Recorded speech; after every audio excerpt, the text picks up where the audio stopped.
தஞ்சை மாநகராட்சிக்கு சொந்தமான ஜெபமாலை குப்பை கிடங்கில் ஏற்பட்ட தீ விபத்தில் காரணமாக நகர் முழுவதும் புகை மண்டலமாக காட்சி அளிக்கிறது.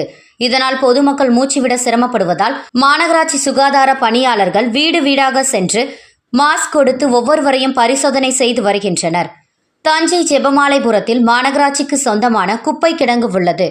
நகர் முழுவதும் சேமிக்கப்படும் குப்பைகள் இங்கு சேமித்து மக்கும் குப்பை, மக்காத குப்பை என தரம் பிரிக்கப்படுகிறது. இந்த நிலையில் இன்று குப்பை கிடங்கின் ஒரு பகுதியில் தீ பற்றியது. தகவல் அறிந்து வந்த தீயணைப்புத்துறை வாகனங்கள் மற்றும் தண்ணீர் வாகனங்கள் மூலம் தீ அணைக்கப்பட்டு வருகின்றது. இருந்தபோதிலும் மழை போல் குப்பை கொட்டப்பட்டு இருப்பதால் ஆங்காங்கே தீ பரவி வருவதன் காரணமாக பல அடி உயரத்திற்கு புகை கிளம்பி உள்ளது. இந்த புகை நகரின் 5 கிலோமீட்டர் சுற்றளவிற்கு பரவி இருப்பதால் அப்பகுதியில் வசிக்கும் மக்கள் மூச்சுவிட சிரமப்பட்டனர். மேலும் குப்பை கிடங்கு வழியாக செல்லும் வாகன ஓட்டிகளும் கடும் சிரமத்திற்கு ஆளாகி வருகின்றனர்.